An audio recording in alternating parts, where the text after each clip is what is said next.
For me, generally, the whole project has had an impact on me in the sense of trying to open up more to people and share what mental health is. It had never crossed my mind before.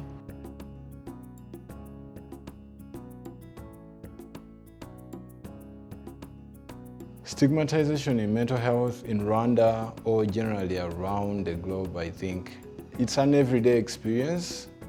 For example, as an artist, I fought against being called a crazy artist because I feel like it does not signify who I am as an artist. That very much affects how I reflect upon myself, and then in return it affects how I work or how I relate with people in the society.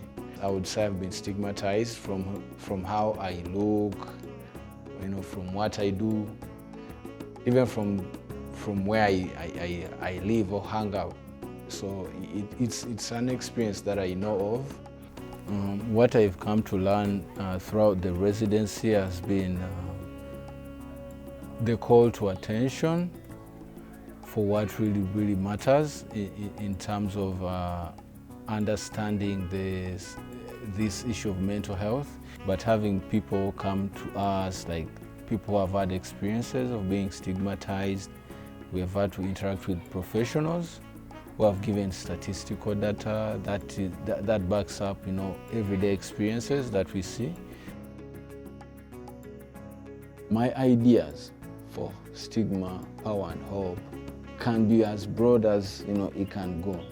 This could be a continuous project for me as an artist as well. So for me, it was more of a process of not coming to a final conclusion of, oh, it's mental health, maybe I should do something around medication and just call it mental health work, So it was more of me trying to really dive deep into the theme, what would best represent this, from a personal experience.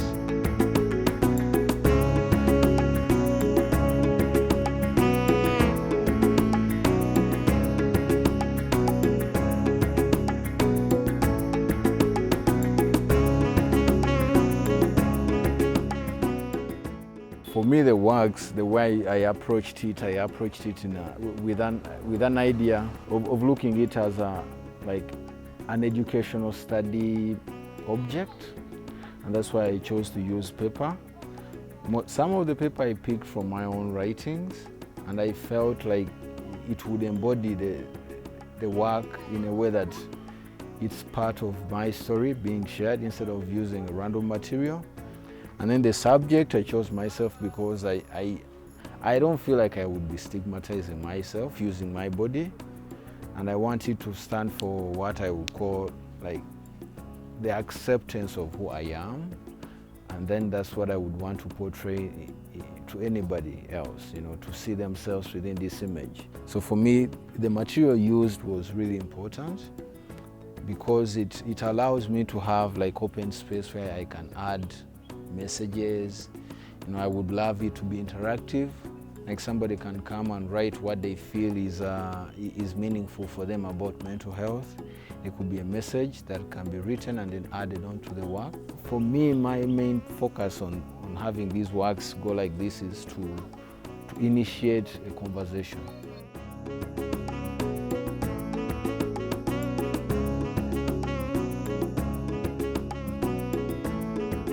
For me as an artist, I don't think it will end on these works.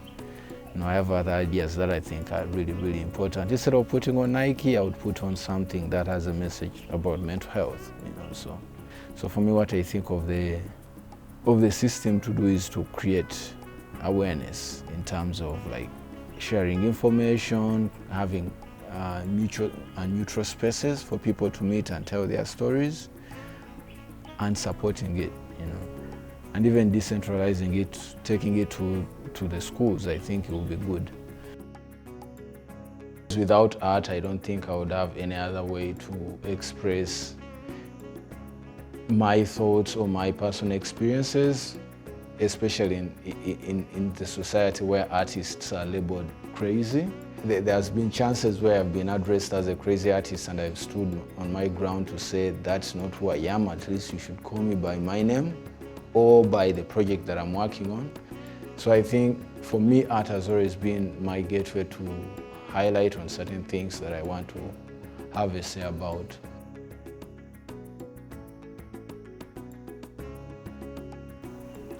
So my overall experience was really, really humbling, to be an artist and be given the opportunity to exercise the power you have in interpreting, your surrounding, your experiences and the general communal experiences is such a great power that, when you're called to have a say about it, I feel like it's of a great significance in what we are supposed to be doing as artists.